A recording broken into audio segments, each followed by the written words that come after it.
The end of an era. The morning after Edward's funeral, I found myself sitting in our kitchen, staring at the untouched cup of tea that had been placed in front of me.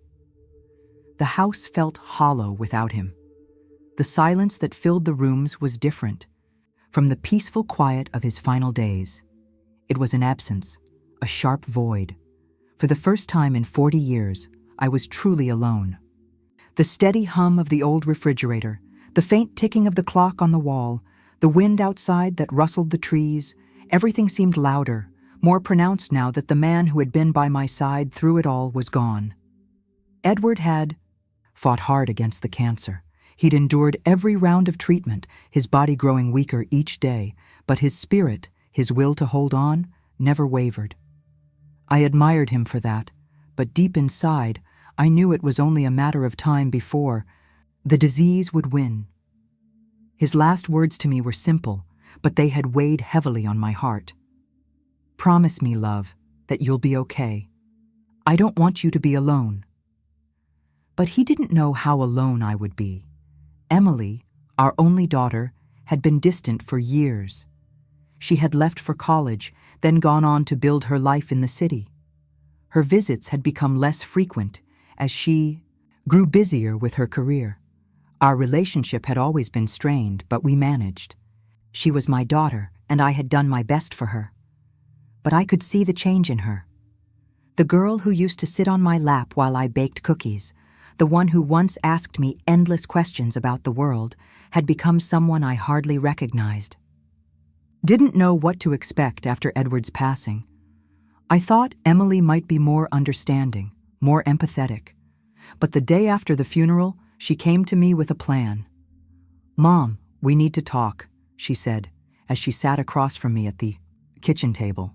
Her face was pale, her eyes cold. "I've been thinking about everything. About you, about the house. You can't stay here alone. It's too much for you."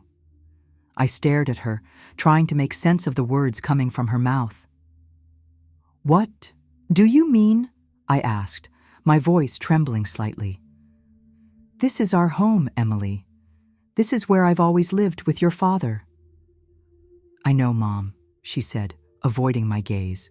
"But you're not the same anymore. You're not going to be able to take care of the house and the bakery by yourself. The bills are piling up, and honestly, it's just too much for you." My heart clenched in my chest. The bakery. That was the last thing I wanted to hear about right now. Edward and I had built it together, brick by brick, from nothing. It had been our dream, our life's work. And now here was Emily, telling me it was too much for me to handle. "Mom, listen," she continued, her voice more insistent now. "You need to think about your future. I've arranged something for you. There's a senior care facility just a few miles from here. It's a nice place, and you'll be well taken care of. It's what's best for you." I could feel the coldness in her words, in her tone.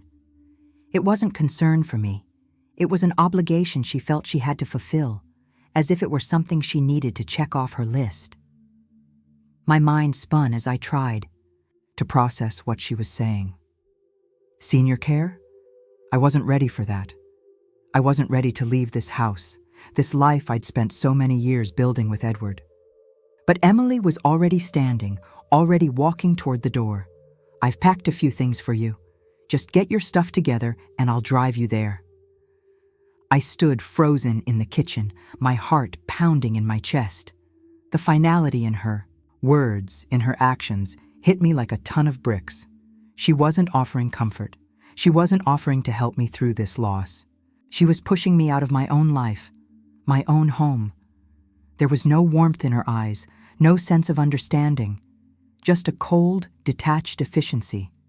I felt a pang of panic, of betrayal. I couldn't do this. I couldn't just leave everything behind, like this. But before I could say anything, Emily was already out the door. The sound of her car engine starting echoed in the driveway, and just like that, she was gone. I stood in the kitchen, my hand clutching the edge of the table, trying to steady myself. I had lost my husband. Now, it seemed, I was losing my daughter, too. But then, something shifted inside me. I wasn't ready to give up, to be discarded like an old coat. I had lived through so much, built so much, and I wouldn't let it all slip away so easily. My life wasn't over. It was just beginning. Again. With a deep breath, I gathered my thoughts. I would not let Emily's coldness define me. I would not let her decide my fate. I would find my way back to myself, back to the life I had built with Edward. I went upstairs to the bedroom we had shared for so many years, where his presence still lingered. I walked over to the closet, my fingers brushing the shirts he used to wear. I could feel the weight of the loss in my chest, but it was also the start of something else. I wasn't going to let this be the end. I was going to fight for everything Edward and I had created. I was going to fight for my future, for the legacy he left behind. I picked up the phone. The first step had to be taken, and I was ready to take it. The disappearance of family, the days following the funeral blurred together. The house, once filled with the hustle and bustle of family life, now felt like a shell, hollow and abandoned. Emily had already started putting plans into motion, not for grieving, but for a future that didn't include me in it. The shock was still fresh, but what I felt most was the sting of betrayal. I thought, maybe, in the wake of Edward's passing, there would be a moment of closeness, of coming together. But instead, Emily was already calculating what she could do to move forward. Without me, it wasn't like I hadn't seen the signs before. As a child, Emily had always been ambitious, but over the years, it seemed to have morphed into something colder.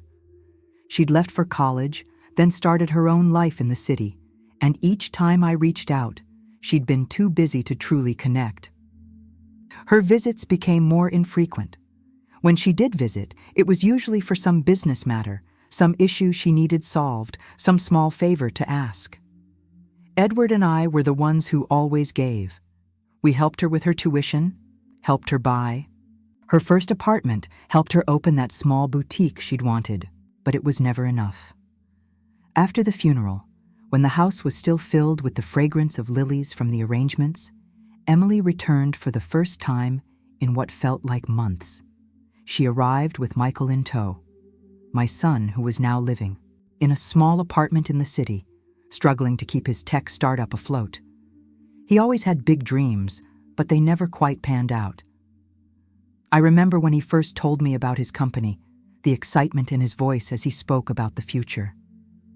But now, that voice sounded tired, defeated. The two of them stood in the kitchen, and I couldn't help but notice how different they both looked. Michael, with his scruffy beard and disheveled hair, looked like he hadn't slept in days. Emily, on the other hand, was impeccably put together, her designer dress tight against her slim frame. She looked like someone who had it all figured out, while I felt as if the ground had been pulled from beneath me. "We need to talk about the house," Emily said, her tone sharp, as if she were conducting a business meeting rather than speaking to her grieving mother. "It's too much for you, Mom. You can't run the bakery alone, and this house is too big. It's just not practical." I swallowed hard, fighting back the tears that threatened to break free. The house, this house, wasn't just a building. To me. It was where Edward and I had raised our family. It was where we'd spent countless evenings together, laughing, arguing, building a life. But to Emily, it was an inconvenience, something that needed to be dealt with. I opened my mouth to speak, but Emily was already continuing, as if she knew exactly what I was going to say. "I've already looked into some options for you," she said, flipping her hair over her shoulder. "There's a nice senior living community a few miles from here. You'd be taken care of, and you won't have to worry about this place anymore." Senior living? The words hung in the air, each one sharp and cold. It didn't sound like an offer of comfort. It sounded like she was trying to get me out of the way, to make room for what she wanted. "Emily, I'm not ready for that. I'm not ready to leave this house. This is my home." Her expression softened, but it wasn't genuine. It was a calculated softness, one that said she was only trying to placate me, to make me feel as though she cared. "Mom, you don't get it," she said, sitting down across from me at the kitchen table. "This house is a lot of work. The bakery is a lot of work. You're not as young as you used to be. You shouldn't be doing this alone." The words hit me like a slap. She was telling me I couldn't do it anymore, that I was too old, too weak. She wasn't seeing the woman I had become over the years, the woman who had built a family and a business from nothing.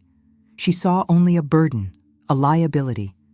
And in that moment, I realized that she wasn't the person I thought she was. "You've made your mind up, haven't you?" I asked, my voice quieter than I intended. "You don't want me here." Emily's eyes flickered for a brief moment, but she didn't falter.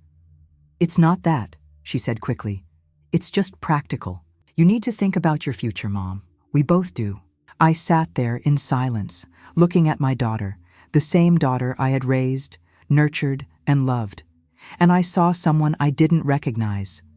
The woman sitting across from me was cold, calculating, someone who had no problem pushing me aside to get what she wanted. I stood up suddenly, my legs shaking. "Legs.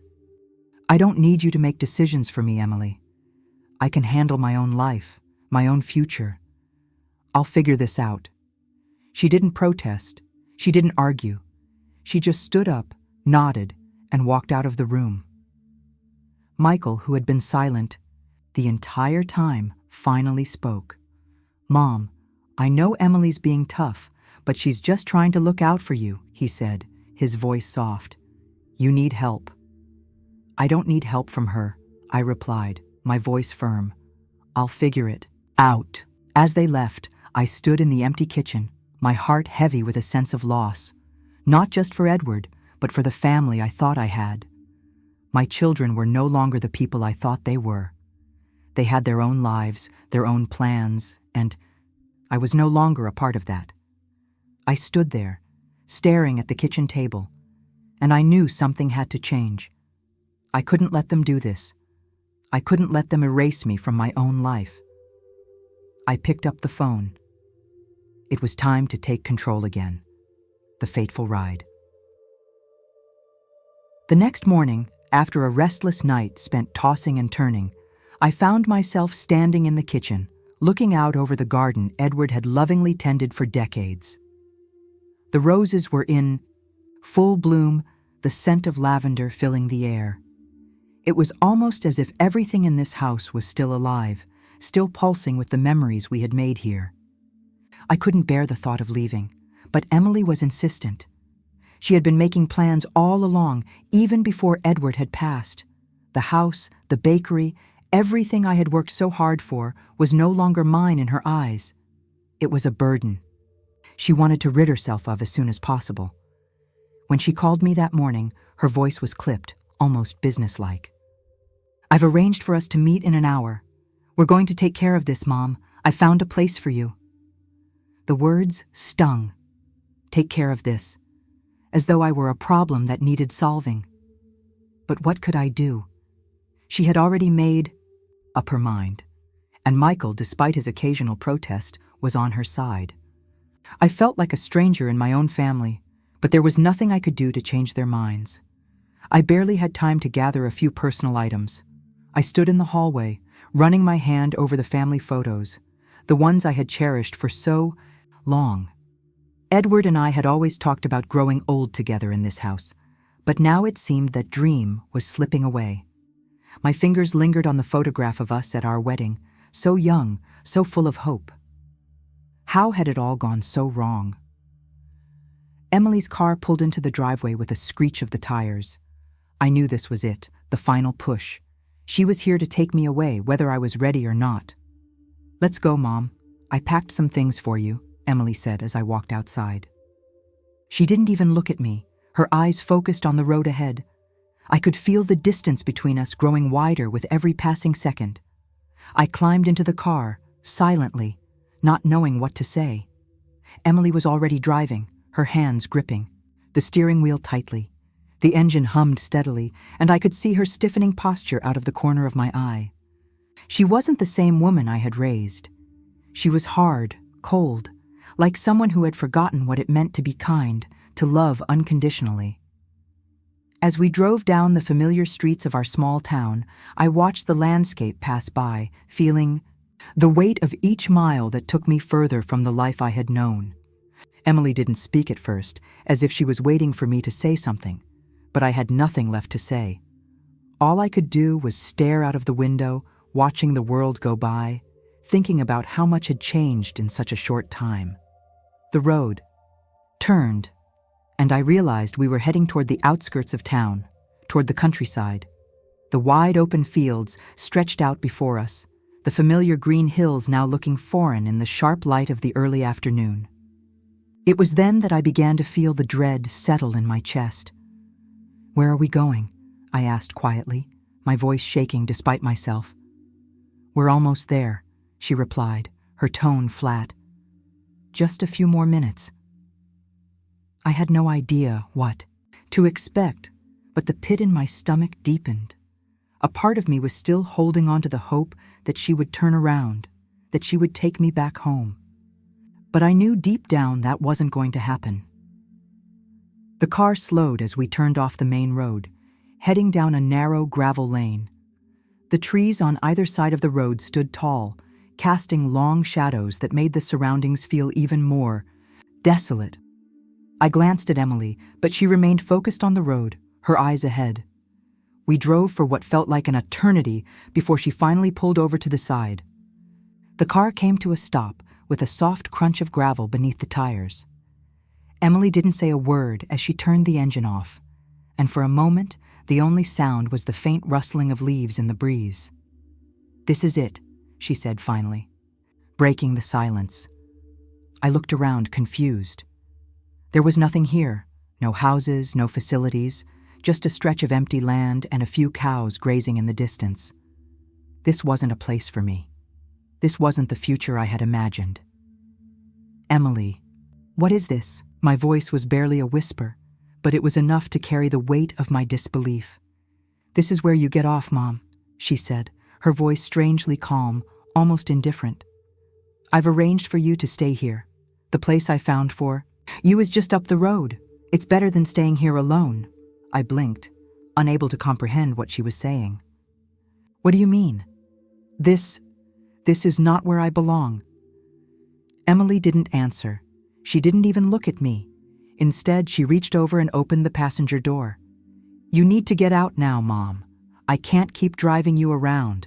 I have things to do. You'll be fine here. The senior home is just a few miles away. I'm sure they'll help you get settled." I stared at her in shock, my breath catching in my throat. I couldn't believe this was happening. She wasn't offering me comfort. She wasn't showing any sign of concern for my well-being. She was simply abandoning me, pushing me out of the car as if I were nothing more than an inconvenience to her. "Emily, please," I said, my voice cracking. "Don't do this. I'm your mother. I need you." But she was already turning the car back on, her expression blank, her face set in stone. The engine roared to life as she put the car in gear. "I can't keep doing this, Mom. I'm sorry, but it's for the best," she said, her voice devoid of any emotion. She drove off without another word, leaving me standing in the middle of nowhere, the weight of betrayal settling heavily in my chest. The car disappeared over the hill, leaving me alone on the lonely road. I stood there, clutching my purse, the reality of my situation crashing down on me. No phone, no money, just me and the empty road. I watched the dust swirl in the air as Emily's car faded into the distance, and for the first time in my life, I truly understood what it meant to be alone. But in that moment, something else began to stir within me. It wasn't fear, it was freedom. I wasn't the person Emily thought I was. I wasn't the fragile woman she imagined I would become. I still had control over my life. I would find my way back. I would rebuild. And I would make her realize that I wasn't finished yet. The journey was just beginning. The awakening. I stood in the dust, watching the car disappear over the crest of the hill. My heart pounded in my chest, and a bitter taste filled my mouth. I had been abandoned. But in that moment, standing alone on that lonely road, something inside me began to shift. For years, I had been defined by my role as a wife and mother. I had lived my life around the needs of others, Edward, the children, the bakery. But now, as the last remnants of my family disappeared from view, I felt a strange sense of clarity. I wasn't just someone's mother. I wasn't just someone's wife. I was Margaret Sullivan, and I was still here. I took a deep breath, filling my lungs with the cool, crisp air of the countryside. It wasn't the life I had imagined for myself, but it was the life I was going to take back. The road before me stretched out, empty and quiet. The silence was deafening, but not in a way that made me feel small. No, it felt freeing. I was no longer bound by the expectations of others. The world had just opened up, and I had all the time I needed to decide what came next. I started walking. There was a small gas station just a few miles down the road, and I knew I could figure something out from there. As I walked, my mind raced. I didn't know where I was going, but I knew I couldn't just sit here and wait for someone to rescue me. I wasn't a damsel in distress.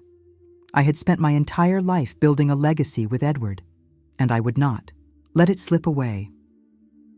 As I walked, I thought about the bakery, the one Edward and I had started together so many years ago. It had been our dream, our way of creating something lasting, something that would endure. But Emily, with her cold, calculating attitude, had no interest in that. All she saw was the dollar signs, the potential for a quick deal. She didn't see the heart of it, the way we had poured our love into that little bakery. She didn't understand the way it had become part of the fabric of the community, how many families had relied on us over the years, how many memories had been made in that tiny shop. It wasn't just a business to me. It was the story of our lives. But now, that story was being rewritten without me. Emily thought she could take it all away, but she didn't realize that there were things she didn't know. There were things I had kept hidden, things Edward had planned for just this kind of moment. The thought of it filled me with a quiet strength. She thought she had won, but she was wrong. I kept walking, putting one foot in front of the other. The sun beat down on me, but I didn't mind. I was moving forward, and nothing was going to stop me. By the time I reached the gas station, my legs were sore, and the weight of the situation had begun to settle in. But I wasn't afraid. I was determined. I walked up to the small building, which had a faded sign above the door. It looked old, a relic of a time gone by, much like the town itself. Inside, the air smelled of oil and gasoline, the kind of scent that brought back memories of long drives and summer road trips. The attendant behind the counter looked up from his newspaper, his eyes narrowing slightly as he took in my appearance. I probably looked like I had been through hell. My clothes were wrinkled, my hair a mess, but none of that mattered. "Can I help you?" the man asked, his voice gruff. "I need a phone," I said, my voice steady. "I don't have one, and I need to make a call." The man hesitated for a moment, then nodded. "I'll let you use the landline in the back," he said, standing up. "It's not much, but it'll do." I thanked him and followed him to the back of the station. As I picked up the receiver and dialed the number I knew by heart, I couldn't help but feel a flicker of hope. This wasn't the end. This was just the beginning. The phone rang several times before a voice on the other end answered. "Hello? David," I said, the words feeling like a lifeline. "It's Margaret. I need your help." There was a pause, then a warm, familiar voice. "Margaret, I've been trying to reach you. I heard about Edward. I'm so sorry." "I know," I said, my voice tight, "but this isn't about that. It's about what Emily's trying to do. I need to stop her." David, our family lawyer for years, was one of the few people I trusted completely. He knew everything about the bakery, about the property, about Edward and me. And now, I was going to need his help more than ever. "What's going on?" David asked, his tone shifting from sympathy to concern.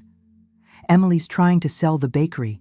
She's trying to take everything we've built and turn it into a quick profit. I can't let her do this.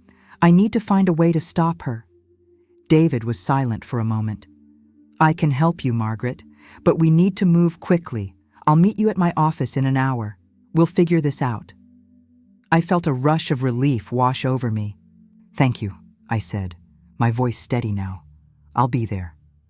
I hung up the phone, feeling a sense of purpose settle over me. Emily might think she had won, but she was about to learn that I was far from finished. There were things I had planned, things Edward had planned, and it was time to put them into motion. I walked back to the front of the gas station, my mind racing with possibilities. I had no idea what would happen next, but I knew one thing for sure. I wasn't going to let Emily take everything from me, not without a fight. I stepped out into the sunlight, feeling the weight of the world on my shoulders, but also a quiet sense of power. I wasn't alone. I had the strength to stand up for myself, and I wasn't going to let my family's legacy slip through my fingers. The future was mine to reclaim. The unseen legacy. I arrived at David's office just as he had said an hour later, my thoughts whirling with everything that had happened since Emily had driven me to that lonely road. The small-town courthouse loomed ahead, its familiar brick facade now feeling foreign, a reminder of everything that had slipped through my fingers. But I wasn't here to dwell on the past. I was here to take back what was mine. David's office was in a historic building near the heart of the town.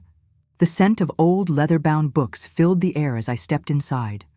The wooden floors creaked beneath my feet, and the warmth of the space made me feel a bit more at ease, though the weight of the situation hung heavy in my chest. David looked up from his desk as I walked in, his friendly face etched with concern, but also with resolve. Margaret, I'm glad you made it. I've been trying to get in touch with you. I know, I said, settling into the chair across from him. I've been busy, trying to figure out how to deal with everything. David nodded, his eyes narrowing slightly. I understand, but I've been going over everything. The papers your daughter showed me, the supposed will, none of it checks out. I've been reviewing your and Edward's financials, and there's something you need to know. I leaned forward, heart racing. What do you mean? What's going on? There's a lot more at stake here than just the bakery, David explained, leaning back in his chair and running a hand through his hair. Edward was incredibly careful with his finances. He had a number of assets, not just the bakery and the house, but land that you might not even realize is in your name. You have a property deed in your maiden name, one that predates your marriage to Edward. It's a valuable piece of land, 5 acres, in a prime location. I stared at him, trying to process what he was saying. What do you mean? I didn't know anything about it. I thought everything was in Edward's name. David nodded. Most of it was, but there was this one piece of land Edward kept separate. It was his way of making sure you had security, no matter what happened. He knew you'd be taken care of, even if something unexpected came up. I blinked, my mind racing. Why would he keep that hidden from me? Why wouldn't he tell me? David's expression softened. Edward didn't want to burden you. He was always thinking about you, about your future. He wanted to make sure that if anything happened to him, you wouldn't be left struggling. I sat back, stunned. Edward had always been thoughtful, always trying to make sure I was safe, but I never expected this. 5 acres of prime land, and I had no idea it existed. It felt like a secret treasure, a lifeline in the middle of everything falling apart. Where is this land? I asked, my voice barely above a whisper. It's just outside town, near the new development site, the one the mall company is eyeing for their project. The land's right next to it. The pieces started falling into place. Emily had been pushing so hard to sell the bakery, to get rid of everything we had built together. But she hadn't known about this land, this hidden gem that could potentially throw a wrench in her plans. This was the key. This was what I needed to regain control. David sat up straighter, sensing my shift in focus. Margaret, I know this is a lot to process, but we can use this. We can use the deed to the land to stop the sale of the bakery and the property. This is your leverage. If they try to go forward with the mall, they'll have to go through you first." I felt a surge of power course through me, but it was tempered by the reality of what had just happened. Emily had been playing a dangerous game, and I was about to show her how badly she'd underestimated me. I wasn't going to let her tear everything Edward and I had built apart, not without a fight. "David, I need you to make sure the deed is secured. I want it in my name, not in any of their hands. We can't afford any mistakes." David nodded. "Of course. I'll get the paperwork in order and make sure everything is protected. But you need to act fast. The developers are already talking about closing the deal on the bakery property. They'll push hard, especially if they think they can get to you through Emily." I stood up, my resolve hardening. "Then it's time to turn the tables. Emily won't know what hit her." David smiled, the familiar lawyer's grin I had seen many times over the years. "You've got the right idea. Let's get to work." As I left David's office, my steps felt lighter. For the first time since Edward's passing, I felt like I had control over my life again. I wasn't just a widow being pushed aside by my own children. I was Margaret Sullivan, and I had a legacy to protect. I drove to the house, the wind in my hair as the familiar sights of my small town passed by. The trees, the shops, the streets where Edward and I had walked hand in hand. I was going to take back what was mine. The bakery, the house, and now this land. Emily wasn't going to destroy it all without a fight. I walked through the front door of the house, the place where Edward had taken his last breaths, where so many of our memories were stored in the walls and rooms. The kitchen, the living room, the garden, everything I had worked for, everything I had loved. I wasn't about to let that slip away. I picked up the phone again, this time dialing the number for the bank. It was time to get everything in order. No one was going to take what was mine, not anymore. Tomorrow I would go to the developers. Tomorrow I would show Emily exactly what it meant to mess with Margaret Sullivan. The game had just begun. A bold move. The next morning I made my way to the bank. As I entered the familiar building, I felt a strange sense of anticipation, the kind that comes when you know something important is about to happen. I had spent years running the financial side of the bakery with Edward, keeping everything in balance, making sure we could weather any storm.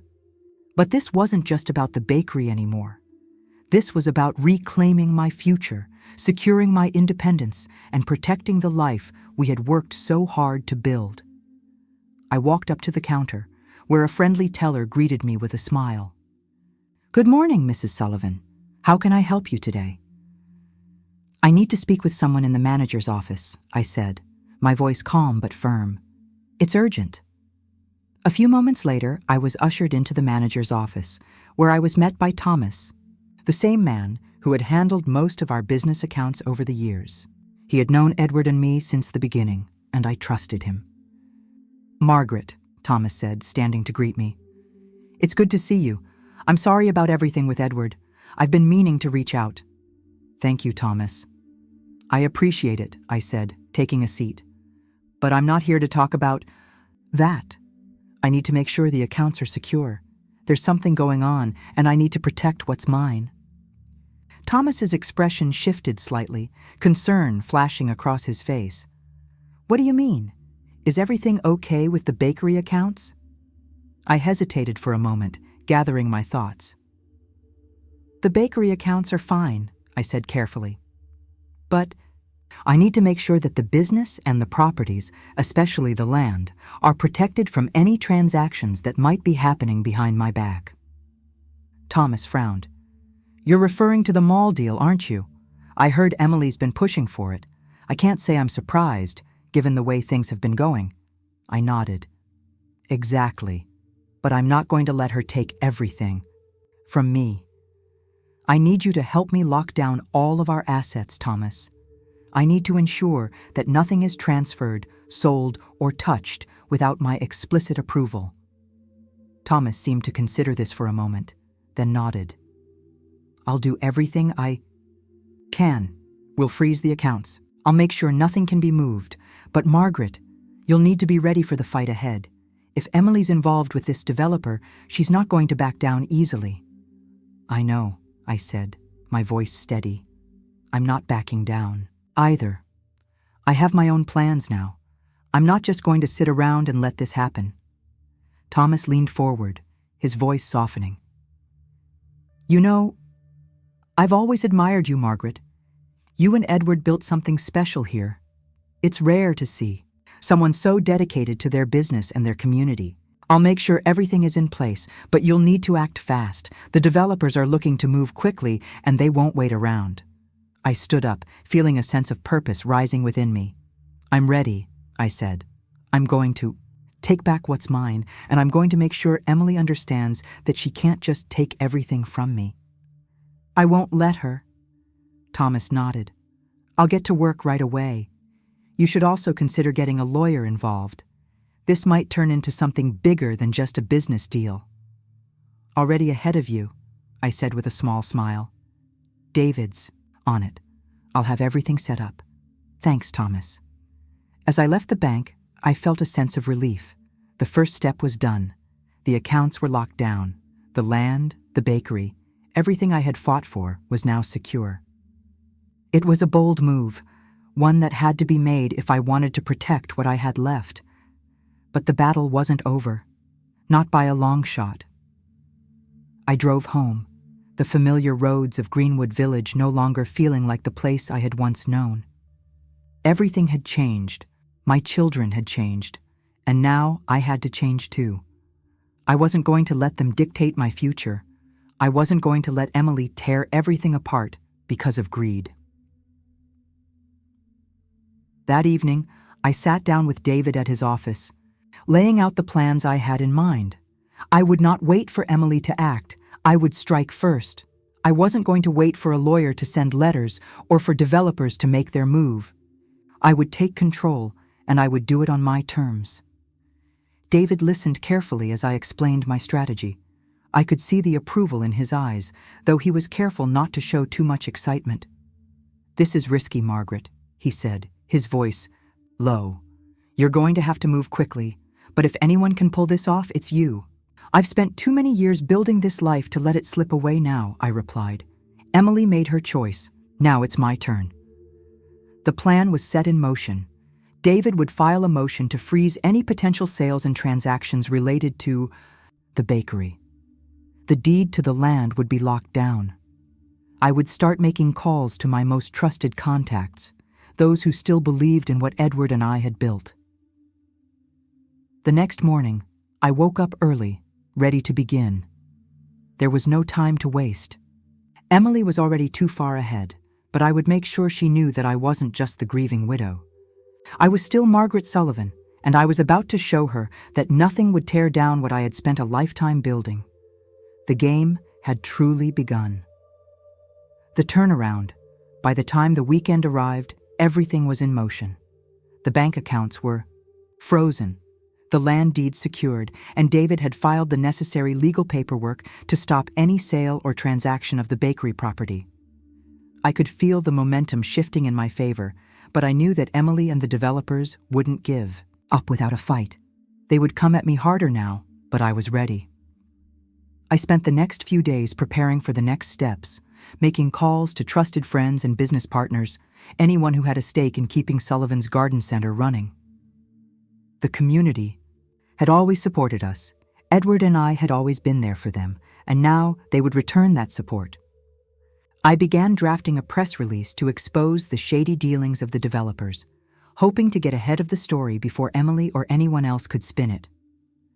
One afternoon, while I was sitting in my kitchen, sipping tea and reviewing some old business files, my phone rang. I recognized the number immediately. Emily. I stared at the screen for a moment, unsure whether to answer. Part of me wanted to ignore her, to let her continue in her delusions that she could take everything from me. But I had to face her eventually, and now felt like the right time. I pressed the green button. Hello? Mom. Emily's voice was tight with frustration, but there was a tinge of desperation there too. What the hell is going on? Why are you blocking the sale of the property? You're making this so much harder than it has to be. I could hear Michael in the background, his voice low but urgent. I imagined him pacing, probably trying to keep his composure while Emily spoke. The same Michael who had been the golden child, always getting what he wanted. But today was different. Today, I was in control. I'm not blocking anything, Emily, I said calmly. I'm protecting what's mine. You can't just waltz in and sell everything your father and I built without consequence. You don't get to erase our legacy. There was silence on the other end. I could almost feel her fuming, her mind racing as she tried to process the shift in power. This is ridiculous. The deal is already in motion. The mall company is offering a lot of money. You could have been set for life if you just let it happen. I don't need your money, Emily, I replied, my voice unwavering. I've lived my life, and I've built something far more valuable than a quick payout. I built a community. I built a family business, and I won't let you destroy it just to line your pockets. You have no idea what you're doing, Mom, she said, the bite in her voice unmistakable now. You're ruining everything. I took a deep breath, staying calm despite the anger bubbling up inside me. I'm not ruining anything. I'm protecting what's mine. You can sign whatever you want. You can make whatever deals you think will work, but you're not going to sell this land without going through me first.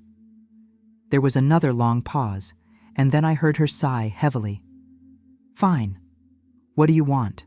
From me? I didn't hesitate. I want you to admit that you've been lying to me. I want you to admit that this whole thing was a plan to get rid of me and take everything. And then I want you to sign the papers giving up any claim to the property, the business, and the house. If you do that, I won't press charges. She was silent again. I could hear her breathing, the tension thick in the air between us. You can't be serious, she said, her voice trembling now. You're threatening me. I'm not threatening you, Emily, I replied, my tone firm. I'm offering you a choice. You can walk away with some dignity intact. Or you can fight me and we can go to court. But if you keep pushing, I will make sure everyone knows the truth about what you've done. There was a long pause on the other end.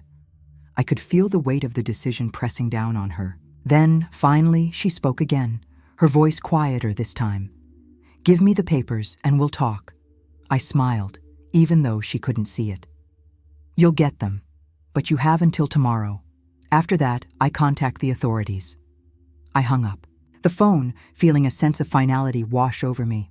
I wasn't backing down anymore. The tables had turned, and now it was up to Emily to decide whether she would accept responsibility for her actions or suffer the consequences. That night, I finalized everything with David and made sure all the documents were ready. We had the leverage we needed, and now all that was left was for Emily to face the music. The next morning, as I sat at the kitchen table with the signed documents in front of me, I realized how far I had come. Not just in terms of the battle over the business, but in terms of reclaiming my own strength. I had been so willing to give everything for my children, but now I realized that I had to put myself first. This was about my future, about securing the legacy Edward and I had built, and I wasn't going to let anyone take it from me.